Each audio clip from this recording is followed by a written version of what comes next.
Hello everyone, this is Kevin from the Purchase Planner team, here to go over our second prototype for the Purchase Planner. Based off of our heuristics evaluation and our cognitive walkthrough, we've each individually made adjustments to our respective portions of the application. So today I'm going to go over the different changes to our app that we've made. So first, let's go into the product section. And the first thing you're going to notice is that this menu's been reduced down to 3 sections. In the Add Product section, you have all of these different options for adding new products into the app. So the first section is the search section, where you can just input your key terms, select your category, your budget, and also the website you're shopping through, and then you can just search for these products online via the app directly, and then the results will be produced on the bottom, and you can refine your search here by selecting the parameters you want to filter. And when you apply it, the app will reorganize the products in order based off of your filters. And from here you can save these products into your saved folders or your shortlist, or you can also add them directly to your comparison folders here. Next, you can also add products into the app through other apps on your phone. Here, if you enable this feature, it will add a plug-in into different shopping apps that are already on your phone. And after you hit proceed, this little plus icon will start appearing on different shopping sites. And all you have to do is click this plus icon, and it'll automatically upload it into the purchase planning app. Next, the other option for adding products is you can scan QR codes or barcodes here. Through the app, you can use the camera and scan the barcode or QR code, and it'll automatically upload into the application. And then you can also upload an image directly from your phone, and after you do that, the product will automatically upload into the app.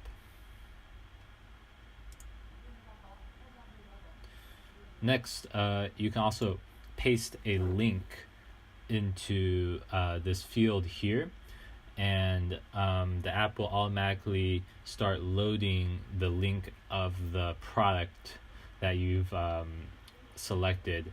And once it's loaded, you can also confirm here, and then it'll automatically add into the application. And then finally, if all the other methods fail, you can use the add manually feature, which allows you to just input all of the information about the product manually and upload it this way. Okay, once you've added your products, you're going to want to start comparing your different options for the one you want to ultimately purchase. So if you hit the compare features button, you'll get a list of the products that are saved, and you can select the ones you want to compare. Once you hit the compare, you enter the compare interface, where you can select the different features of the product that you want to compare. So you can compare maybe by type, by the engine, by the dimensions, or by the price. And if you have a long list of features, you can use the search bar to search for the feature that you care the most about. And then if you want to manage the products that you've already added to the application, you can go to manage shortlist. Here you can see the different folders of products that you've added into the app. So these are the ones that you've saved. If you click the trash icon, it will move the product to the trash can. so it'll have you a little alert, and then if you hit confirm, it just gets added to the deleted folder, and it'll hold your deleted products for a certain amount of time before it removes it from the app. And then you also have the nominated folder where you've nominated saved products for comparison, and you put the best options into this folder.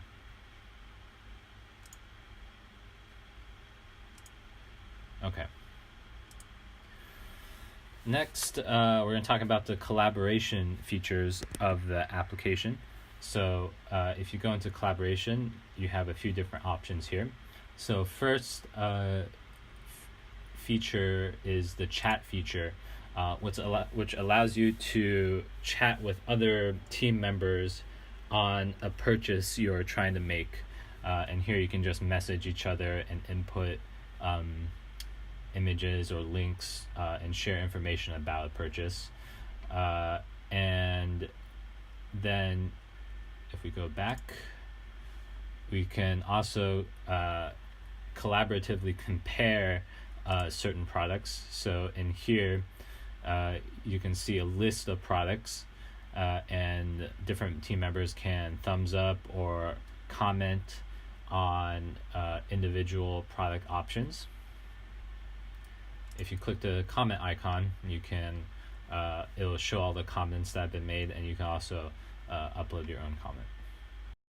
So on top, you can see there's a quick menu that lets you quickly navigate between the chat section and the product comparison section.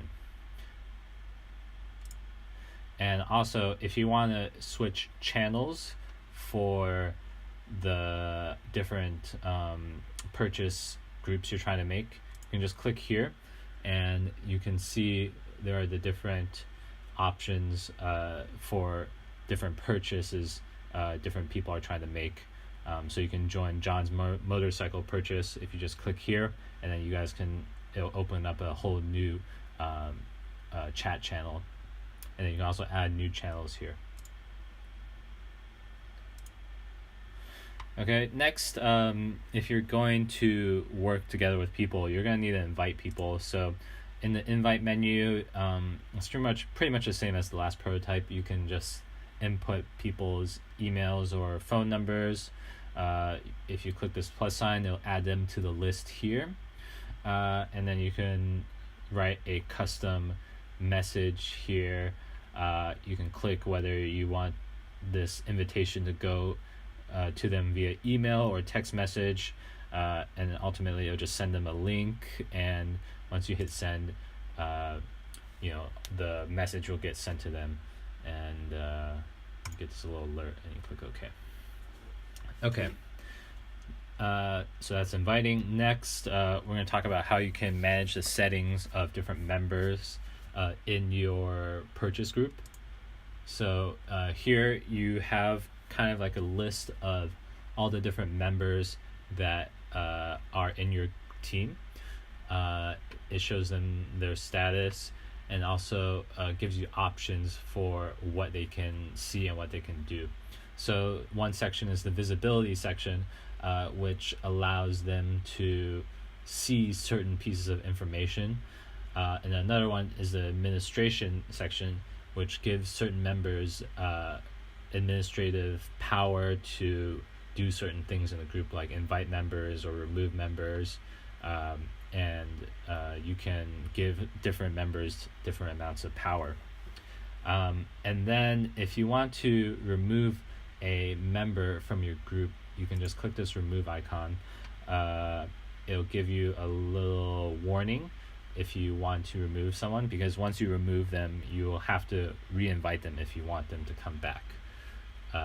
So if you click yes, Jane's gone from the list, and you'll have to re-invite her. Next, if you want to look at other people's purchases, their goals, that sort of thing, there's a social section.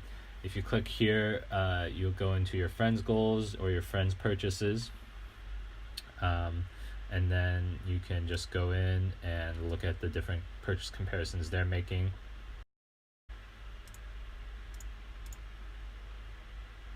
And if you want to, you can search the different friends you're looking for here. Okay, that pretty much covers the collaboration part of the app. Next, we're going to talk about goals. So here you can see, as last time, you have the different purchase goals you're trying to reach, and here you can manage the finances for reaching these goals. So if you want to search for a specific goal, you can just click that search icon and you can just type in the goal you're looking for, and it'll show up in the search results. If you're unsure about the navigation, you can go into the tutorial. It'll tell you the different things. I guess I should have clicked that first, but here you can see that's for searching, and then this is for adding new goals. Okay, so let's say you want to add a new goal to this list. You just click this add goal icon. Here you can just input all the information. You can input the name of the purchase goal, like say you want to buy a house, the total cost of this purchase, the category of this purchase, what the deadline is, like when you hope you can finally make this purchase. Sometimes a purchase is fairly deadline driven, so this is an important feature to keep you on track. And then you can also set the minimal monthly savings, so that each month you know how much you have to budget for this purchase. And then you can also select the notifications you want, so you can get email notifications or progress notifications. And then once you add it, you can see the specifics of this goal in this interface. You can see your progress. You can see the different payments you've made over time. And also, this is a new feature. You can see the different financing options. So if you go here, you can see different banks or different sources where you can get a loan or payment plans. And you can see the interest and which one would suit you the best for your financial situation as well as the purchase you're trying to make. You can also go to, you can see the progress through this chart here. This chart just shows you, how much money you've put into this purchase over time. And then this is the options. Yes, if you click here, you can decide to edit certain bits of information or delete them. Let's go back. And then also, if you want to add a payment, you can just click this add payment button.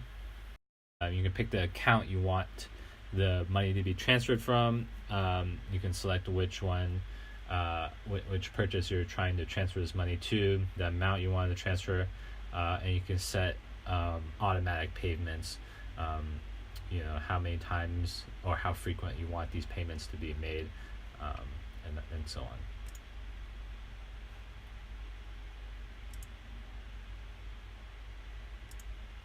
Okay, so that pretty much covers setting payment plans and goals for your purchases. Next, you can have the help setting, which will help you manage alerts and also share your different inquiries with other experts or team members. So in the alert section, you can select what kind of alerts you want. You have payment reminders, missed payments alerts, goal notifications, and then you also set your monthly payment dates. This is essentially the same as the goal section.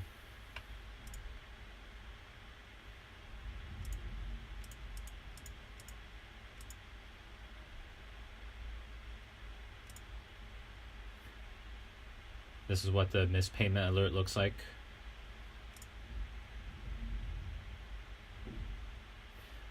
If this is what a goal reached alert looks like.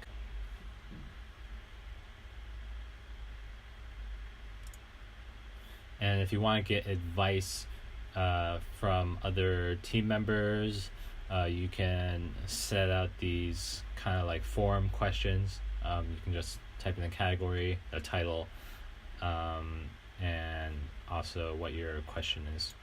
And then when you send it, you'll enter this list of shared queries where people can browse through these and respond to the ones that they can help with.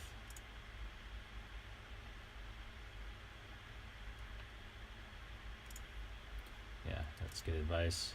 Shared queries is just a list of the different queries people have.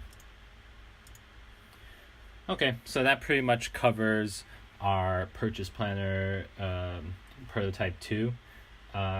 It's been a pretty great project, and hopefully we can take this a little further, and we're looking forward to doing some user testing.